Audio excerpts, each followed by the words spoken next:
السلام عليكم ورحمة الله وبركاته. سودو هذا قبلها قروح ضبضن أو يقول حرن من البجوكتان ومركلة يموقال عصب موقال كان هدو رب إدمو آدو حقوق السيا المها يرير أو مشاء بلس إنتان نجود جيلين وحنيقع عد سنة موقال كاش إن شير جريدين لايك جريسين هدانا وعصب تاني كسودو channelka سبسكرايب نصار هدو رب إدمو انت سكدب ما انتو حني وضع 10 مهم عشر كانوا وحو أنفع دونا هاي والبو oo xaamilo ah oo dhow oo 9 bilood ku jirto iyo hooyooyinka heesto ilmaha umusha ah gaar ahaan wuxuu quseeyaa hooyooyinka umusha ku jiro oo ilmahooda ay ka yar yihiin 6 bilood si fiican u dhageyso cunugaaga miisaan la'aan muu yahay ma kori la yahay caatamo uu yahay waxyaabaha soo dhan insha Allah ayaan doonayaa in aan talooyin wacan iga siiyo hooyo walbana kilibkan marka ay dhageysato ama muuqaalkan ay fiirsato waxaan rajeynayaa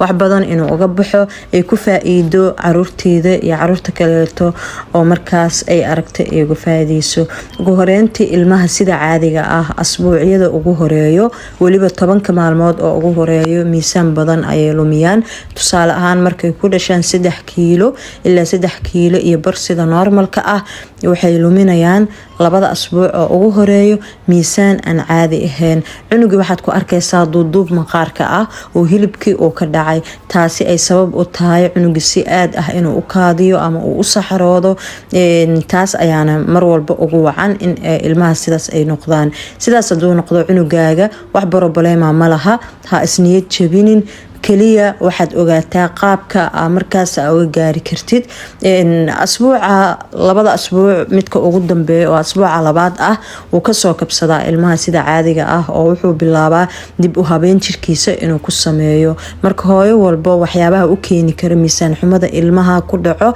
ama cunugaaga in uu noqdo cunug caata ah miisaankiisa inaba horay uusan u dhaqaaqin waxa sabab u ah naaska inaadan nuujin naaska ma ogtahay gabaray borotiin fara badan inuu leeyahay ilmaha si aad ah oo xooli ah oo u koriyo balse aadan ogin qaasatan ilmaha yaryar oo 6 bilood ka hooseeyo habeenkii naaska markii la siiyo kale borotiin saa'id ah oo midka maalinka caanaha maalinkii ka borotiin badan ay soo daayaan naaska waxa sabab waxa u ah qofka bini aadanka ah habeenkii waynasataa mar walba hooyada nasiinadeeda uu badan yahay waa mar walba caanaha ay soo deynayso ay noqdaan caano nafaqeysan oo tayadooda ay tahay 100% marka caanaha habeenkii iyo kuwa maalinka markii la isbarbar dhigo kuwa habeenkii naaska ka imaado ayaa faa'iidooyin fara badan ku sugan waxa ku jira borotiinis aad u badan oo ilmahaaga aad u anfacayo hadii marka caanahaas oo dhan aad u jeedin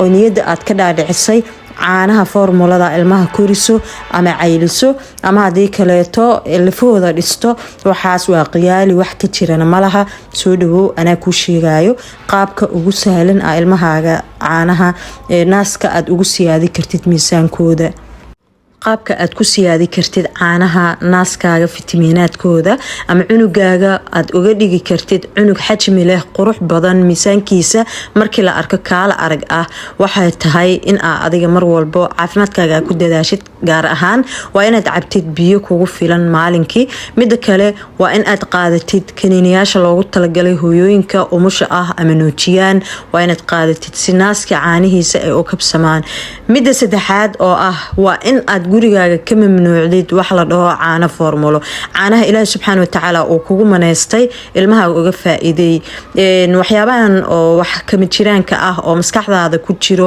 oo ah ilmaha caanaha naaskiisa ku korin naaska caanihiisa inuusan lahayn miisaan wax soo been wax ka jira malaha naaska caanihiisa miisaan fiican oo qurux badan oo cunuga baruur dabiici ah oo siinayo ayuu leeyahay cidi tijaabisay ayaana og cidi ilmo ku korsatay ayaana garanayso marka isku day in naaska caanihiisa maahay wax kaleeta aadan siinin 6 bilood oo ugu horeyso cunugaaga hadii aad rabtid ilmo qurux badan calooshooda caafimaad qabto si qurux badan kuugu koro hadhowna marka uu ku gaaro 7 bilood 8 bilood aad la yaabtid qaabka wax kuugu cunayo ama qaab dhismeedkiisa aad la yaabtid waxa ku soo dhawoodaa marka horeeto in aad sameeyid cunugaaga in aad kala dagaalantid wax caano formula ah inaadan siinin caanaha naaska ku jiro wax walba oo Ilaahay subxaanahu wa ta'ala uu keeno keeno wuxuu ku jaangooyaa markaas baahidi jirto. cunugaaga caanaha naaska 100% wuu ku filan yahay. waxyaabahan maskaxdaada aa ku abuse gareynaysid iska jooji, waxaas waxba kama jiraan. naasahaaga caanaha ka imaado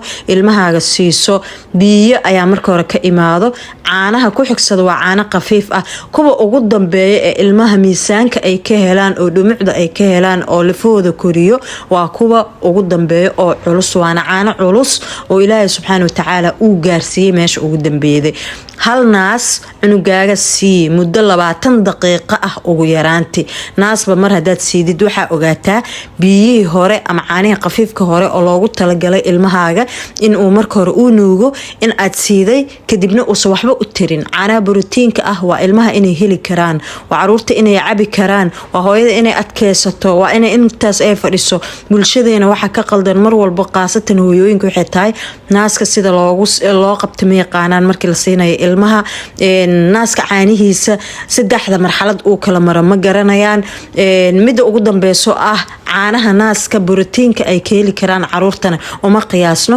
kaliya waxaa maskaxdooda lagu xoojiyo oo mar walbo maskax ahaan looga dhiso hooyo walbo in ilmahaas caano booro ama caano formula mee wax kaleeta aysan kori karin.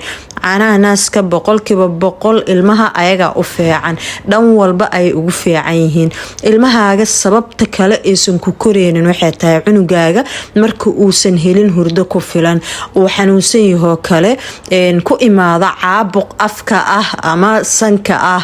tusaale ahaan oxygenka kale inuu ku yaryahay cunugii in uu xanuunsan yahay calool majiiro kale uu qabo. hurdo yaarido kale ilmaha waxay u keentaa miisaan xumo. mar walba cunugaaga uu hurdo yar yahay waa mar walba cunugaaga uu noqdo mid aan koriimadiisa si qurux badan aysan noqon. kala dagaalam ilmahaaga mar walbo in uu noqdo cunug hurdo yar.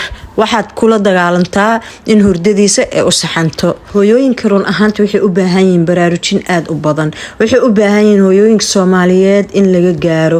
hooyo walba waxaad arkaysaa inta ugu badan oo gurigeeda qarash ka baxo waa caanaha caruurta. caanaha caruurta lama siiyo ma ku dhahay, laakiin waqtiga la siiyo oo ku haboon koriimada cunugaaga si qurux badan inuu kugu koro waa waqtiga cunugaaga 6 bilood uu gaaro. 6 bilood oo ugu horeeda noloshiisa caanahaaga ma hay wax kala siinin.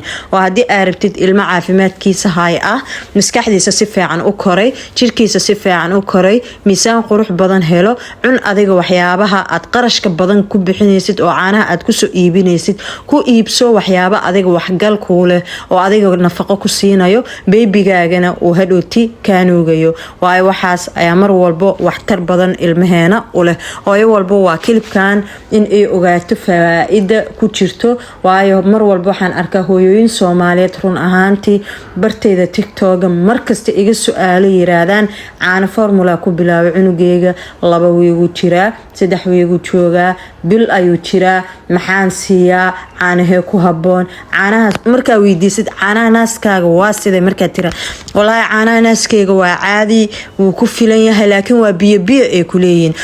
biyaha ilmaha waxa u keena waxa waaye naaska caanaha biyaha waa caanaha ugu horeeyo, laakiin caanaha ka dambeeyo waa caano adag oo dufan leh oo ilmaha 100% borotiin saa'id ah siinayo oo kuwan formulada ah ka xajmi weyn. mar walba oo ilmahaaga 6 bilood intay ka yar yihiin naaska habeenkii aad siididna waa mar walba cunugaaga uu noqdo cunug si qurux badan kuugu koray, ku yeeshay miisaan qurux badan, lafihiisa kala arag uu ku noqdeen. isku day marka in mar walba aad ku dadaashid ilmahaaga caafimaadka aad ku dadaalaysid waa wax adiga danta kuugu jirto. jirooyin oo dhan insha Allah aad uga fogaanaysid. waxaan rajeynayaa hooyo walba oo halkan soo gaartay oo ka faa'iideysatay muuqaalkan in ay u sheergareeyo gabar walba oo meeshan ku jirto. hadii hal qof u sheergareyso meel fiican ayuu gaarayaa. marka insha Allah waxaan halkan uga mahadcelinayaa dhammaan gabdhaha igu xiran sida quruxda badan ii support gareeyo, like-ta ii saaro, ii sheergareeyo muuqaalada. inta kale waxaan ka rajeynayaa inay sheergareeyaan haduu Ilaahay idmo. muuqaalka like saar, sheergareey haduu Rabbi idmo. wixii fikradaada ahna qaybta hoose oo comment-ka nagu la wadaag. wassalaamu calaykum waraxmatullaahi wabarakaatuh.